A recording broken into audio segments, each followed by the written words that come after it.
Bloomberg Audio Studios. Podcasts, radio, news. Good morning, I'm John Tucker. And I'm Karen Moscow. Here are the stories we're following today. We begin with last night's State of the Union. President Biden delivered a spirited and political speech laying out his pitch for a second term.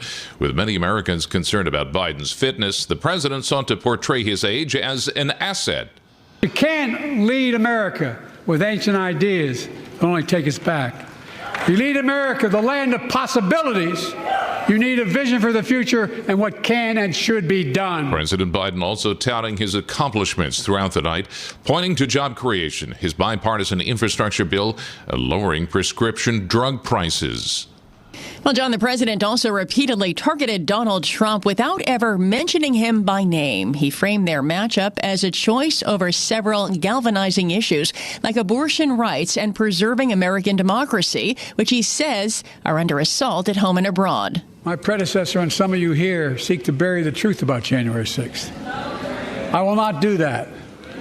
This is the moment to speak the truth and to bury the lies. Here's the simple truth. You can't love your country only when you win. In the more than hour-long speech, President Biden also addressed issues where he's faced criticism from both parties. He looked to reassure Democrats skeptical about the war in Israel, announcing that the U.S. is building a temporary pier to get aid into Gaza, and he scolded Republicans for failing to take up a recent bipartisan border bill. Well, much of the attention was paid to the performance of President Biden during his hour-plus address. We got a reaction after the State of the Union from Bloomberg political contributors Jeannie Zaino and Rick Davis. I think it was raucous. He was interacting with members of Congress. And I think performance-wise, he may have been able to do what he did last year, which was to quell some of the doubts about his age and his ability. So I think from a performance perspective, I'm not sure that the White House or the campaign could have expected anything more from this president. He used this opportunity to contrast over a dozen times with his predecessor, the unnamed man in this speech, Donald Trump. And I think it was very aggressive in that case. So I would say this speech was an offensive speech. It was him taking it to Donald Trump, defending the turf he's created for himself in his presidency, and talking to voters tonight, much more so than Congress, and much more so, frankly, than the foreign policy aspects of this. Bloomberg political contributors Rick Davis and Jeannie Zaino. So Biden's speech laid out the makings of a re-election platform, including raising taxes on the wealthy and corporations, push to pass a law enacting Roe versus Wade, and expanding background checks on gun purchases. Well, John, in the Republican rebuttal, Alabama Senator Katie Britt called President Biden a dithering and diminished leader and warned of a bleak American future under his presidency. Britt blasted Biden's work on the border. President Biden's border policies are a disgrace. This crisis is despicable. And the truth is, it is almost entirely preventable. Katie Britt, a first-term Alabama Republican, is the youngest woman in the Senate at age 42. It's the third year in a row that Republicans have picked a woman to speak to the nation after Biden's State of the Union. And Karen Sting in Washington. Congress has started the process of having ByteDance divest TikTok. Bloomberg's Ed Baxter has more on the story. The House Energy and Commerce Committee has unanimously passed legislation to compel the separation or face having it banned on app stores or web hosting services. Congressman Mike Gallagher is advancing the legislation, says it's not a ban, it is a sale. That's the lie that they can tell and disrupt activity on the Hill. Imagine what they could do with the app in terms of election year misinformation, in terms of misinformation about a war. That proves the point that we can't put this app in the hands of our foremost adversary, the Chinese Communist Party. China, of course, is not happy. It even pushed out notifications urging users to contact members of Congress to protest. Ed Baxter, Bloomberg Radio. All right, Ed, thanks. Well, we turn to the economy now, and attention is focused on the jobs report as we close out the week. Economists are forecasting a gain of 200,000 jobs, and we get a preview from Bloomberg's Michael McKee. January's jobs report was a surprise, to say the least. 353,000 jobs created, a multiple of prior months, and a reminder the labor market hasn't succumbed to higher interest rates yet. This month's consensus forecast sees somewhat weaker but still strong job creation for February. Unemployment is expected to be unchanged, still below 4%. Michael McKee, Bloomberg Radio. All right, thanks, Mike. And more signs that interest rates are coming around the world, cuts, that is.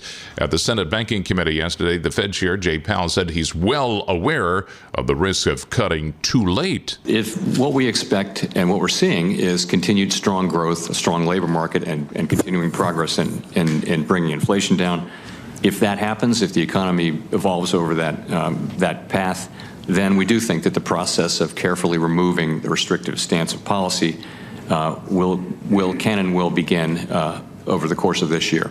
Meanwhile, Powell's European counterpart, Christine Lagarde, offered more specific guidance, indicating the European Central Bank may be in a position to lower rates in June.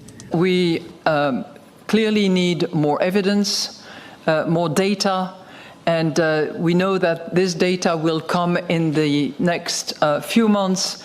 We will know a little more in April, but we will know a lot more in June. ECB President Christine Lagarde and her fellow policymakers left the deposit rate unchanged at 4% for a fourth straight meeting. And turning to the markets ahead of the jobs report this morning, futures are mixed after another record close on Wall Street. And 10-year Treasury yields are at a one-month low. Gold is up for an eighth straight day. The S&P 500 is on pace for gains of the past 17 out of 19 weeks. That's a winning streak last seen in the 1960s. And Tracy McMillian, head of global asset allocation at Wells Fargo Investment Institute, is cautious on the markets. A 10% pullback is not at all uncommon. We typically do see about a 10% pullback every year. Well, Tracy McMillian, head of global asset allocation at Wells Fargo Investment Institute, is looking to move money into small cap stocks in emerging markets during any pullback. While stocks sit at a record, John, it appears investors are beginning to pull money out of big tech. Bank of America says about $4.4 billion was pulled from tech funds this week. That's the largest weekly outflow on record. And strategist Michael Hartnett says equity markets are showing abnormal gains in abnormal times. Well, shares of General Electric, Karen, trading at their highest levels in more than 6 years. The stock gained more than 4% yesterday after the company's aerospace division set plans to return more of its profit to shareholders, and that includes restoration of a significant dividend. We spoke yesterday with CEO Larry Culp. Both here in the U.S. and around the world, our business supports the warfighter, in both configurations. And we know that there are advanced technologies that governments want to deploy or be ready to deploy over time. And that's where we're investing from an R&D perspective.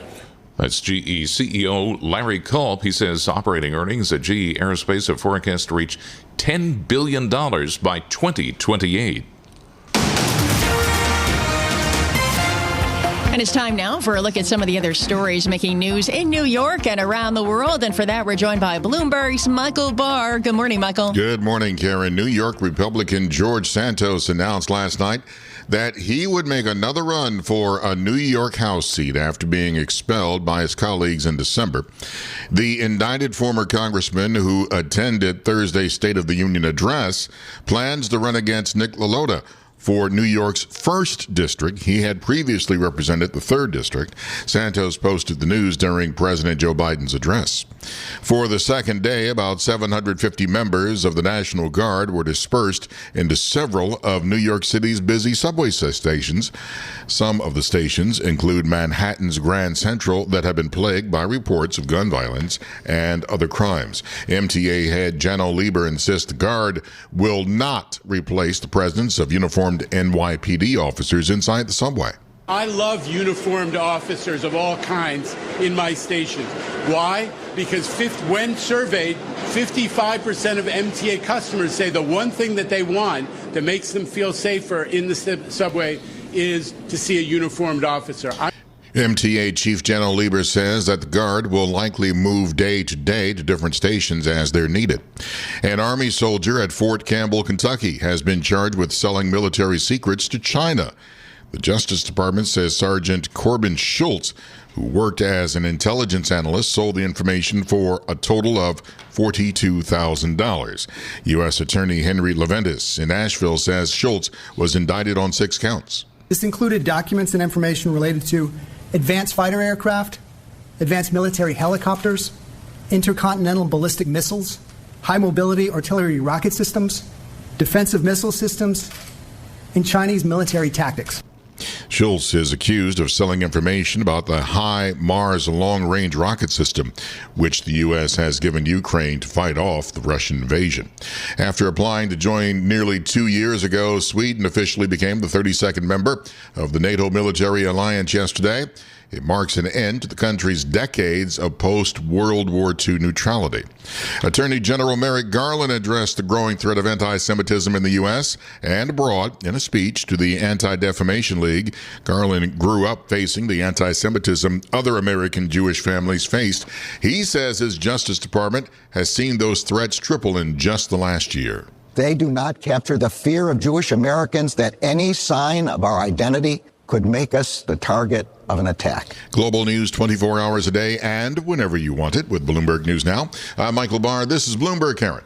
All right, Michael, thank you. Well, we do bring you news throughout the day right here on Bloomberg Radio. But now, as Michael said, you can get the latest news on demand, and that means whenever you want it. Just subscribe to Bloomberg News Now, and you can get the latest headlines right at the click of a button. Get informed on your schedule. You can listen and subscribe to Bloomberg News Now on the Bloomberg Business app, Bloomberg.com, plus Apple, Spotify, and anywhere else you get your podcasts. It is time now for the Bloomberg Sports Update, and here's John Stashauer. John. Thanks, Karen. A big injury in the NBA where the Minnesota Timberwolves have been a big surprise leading the Western Conference, but now their all-star Karl Anthony Towns has a torn meniscus, headed for surgery, will certainly miss the rest of the regular season, could be back in the late playoff rounds without him. T-Wolves went to Indiana. Their other all-star, Anthony Edwards, poured in 44 points, and he saved the game at the end. The rebound of the Pacers. They don't call a timeout. Halliburton, the hit ahead. Neesmith with it. Dribbles in. Shot blocked. Oh, my goodness. What a rejection by Anthony Edwards to save the game. 113-111. Wolves win. Wolves win. K-Fan with the call. Bad loss for the Nets. 118-112 in Detroit, where the Pistons hadn't won since January. Pistons had two players, Jordan Ivey and Cade Cunningham, combined for 66 points. In Denver, Nikola Jokic triple-double. He scored 32. The Nuggets beat the Celtics 115-109. So that's two losses for Boston since an 11-game win streak. First two-game losing streak for the Celtics since November. Warriors lost at home to Chicago 125-122. Two Bulls. DeMar DeRozan and Nikola Vucevic both scored 33. Steph Curry shot only 5 of 18, and late in the game, Curry limped off with an injured ankle. At the Garden tonight, Knicks and the Magic. If the season ended now, those two would meet in the first round of the playoffs. Orlando has beaten the Knicks in each of the first three meetings. On the ice in Newark, Devils got a hat trick from Timo Meier, beat St. Louis 4-1. The Islanders with 7 different goal scorers won 7-2 at San Jose. The Bruins beat Toronto 4-1. College hoops, Rutgers lost at Wisconsin. Shane Lowry leads the Palmer Golf at Bay Hill by a shot after an opening round 66. Russell Wilson, now a free agent quarterback, expected to meet with the Pittsburgh Steelers. John Stashauer, Bloomberg Sports. John? All right, John, thanks very much. President Biden sought to breathe new life in his re-election rematch against Donald Trump, delivering a spirited and sharply political State of the Union speech last night. Well, let's bring in our first guest to discuss. Laura Davison is Bloomberg News politics reporter. Laura, thanks for being with us this morning. Appreciate it. How is the speech being received this morning? So first, really, Biden did the first rule of the State of the Union, which is do no harm. Do not make a major verbal gaffe. Do not, show signs of his age. That was something that has been, much talked about and something that voters are very worried about. And he was able to clear that hurdle. What Biden did here was really sort of kick off his 2024 campaign. Earlier in the week, Trump had the spotlight, after Nikki Haley dropped out, after he did very well on Super Tuesday. And this was Biden's turn to make his case on the types of policies he would pursue if he were president. Things like higher taxes, things like pursuing more ways to cut costs for, middle-class Americans. And this was clearly aimed not at the Congress, but more at the voting public, was it not? Yes, this really, at times you saw Biden speak directly to, the lawmakers in the room on specific points. He called on Republicans to get together with Democrats and pass this immigration deal that had stalled in the chamber earlier this year. However, really the message here was to voters to say, look, here's the contrast that I will have with my opponent. One of the things that the Democrats and the Biden campaign have been very concerned about is just how strongly Trump is performing in the polls in swing states.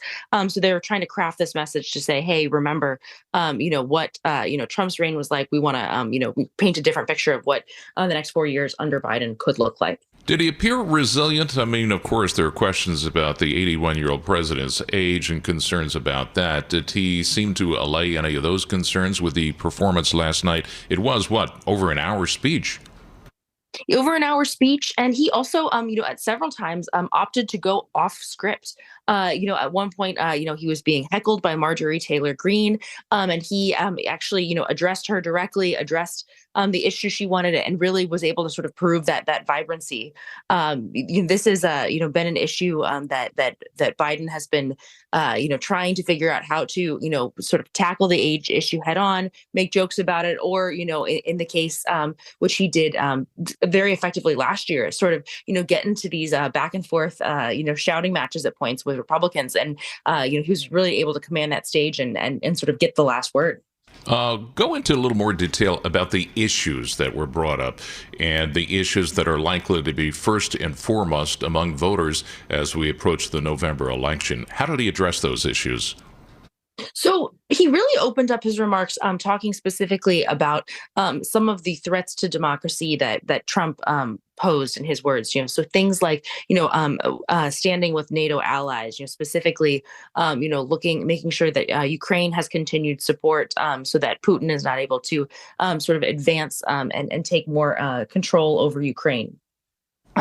He also, this was really a domestic policy speech at its core. So he ticked through his accomplishments, citing things like more money for chips, infrastructure, the Inflation Reduction Act would have a lot of investments in renewable technology, and then kind of made this pivot to, here are the things that we do next, paid for by higher taxes on corporations and the wealthy. He, really renewed his commitment to things like tax breaks for middle class, the child tax credit. He talked about a new tax credit for first-time home buyers, also looking at other ways to reduce things like drug prices, grocery prices, and go after corporate inflation in various ways.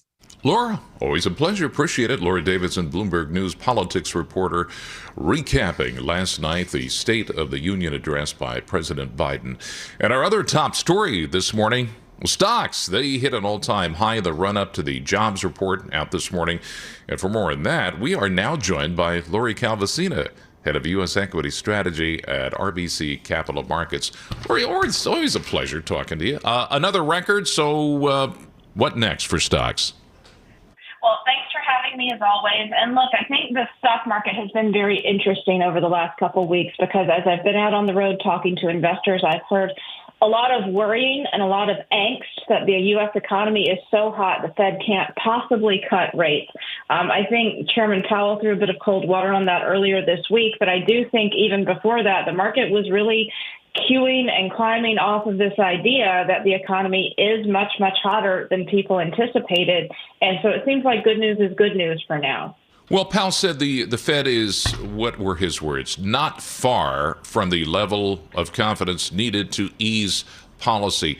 I also have to wonder, Lori, the extent to which Fed policy is even in the driver's seat for equities. Maybe it's just something like momentum or earnings. I think that's fair. I think as we went through this last reporting season, it felt to me, to be honest, like companies were trying to talk down expectations a little bit. There were absolutely in my mind, no imminent signs of any kind of cracks in the economy. Obviously, some companies are having issues here and there, but generally looks like a pretty solid economy underneath the surface. Lots and lots of complaints about costs, which may have been driving some of the, I wouldn't even call it cautious commentary. It felt like people were trying to keep expectations in check.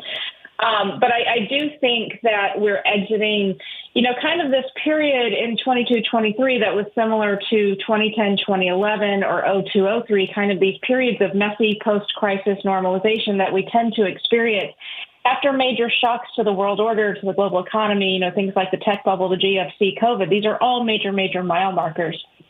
for the economy and the stock market. And it takes time for the investment community to get back on its feet after that happens. It takes time for the economy as well. And I think we're sort of coming out of, kind of the fog, so to speak, and investors are really able to recognize the underlying strength. And I think there's still, just a lot of healing that's going on psychologically that's powering this economy. We have the equal weight version of the S&P 500. That set a record for the first time in a couple of years. Does that put to bed concerns about market breadth? I think so. I wouldn't say entirely.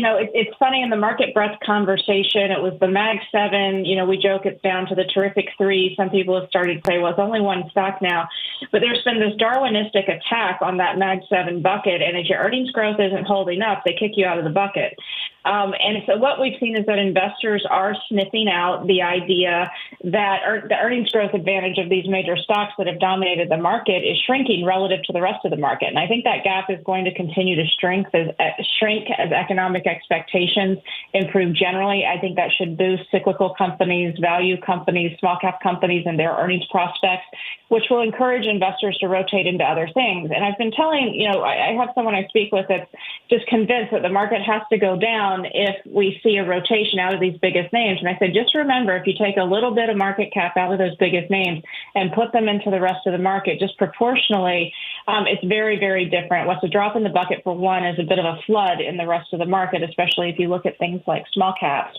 And so I do think the market has the ability to weather that rotation and not really suffer any extreme damage because of it. Hey, what's the House view this morning? The consensus, as far as Bloomberg economists surveyed by Bloomberg, is 200,000 on the payrolls report. What are you guys looking for?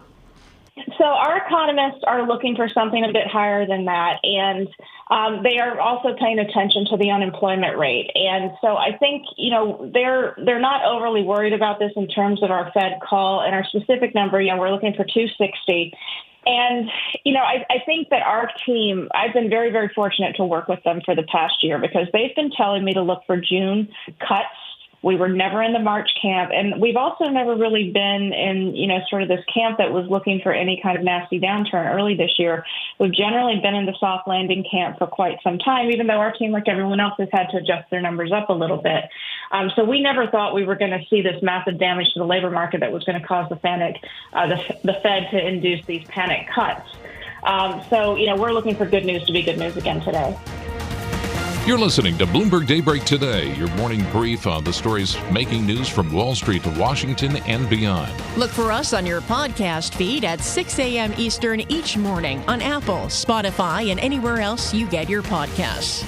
You can also listen live each morning starting at 5 a.m. Wall Street time on Bloomberg 1130 in New York, Bloomberg 99.1 in Washington, Bloomberg 106.1 in Boston, and Bloomberg 960 in San Francisco. Our flagship New York station is also available on your Amazon Alexa devices. Just say, Alexa, play Bloomberg 1130.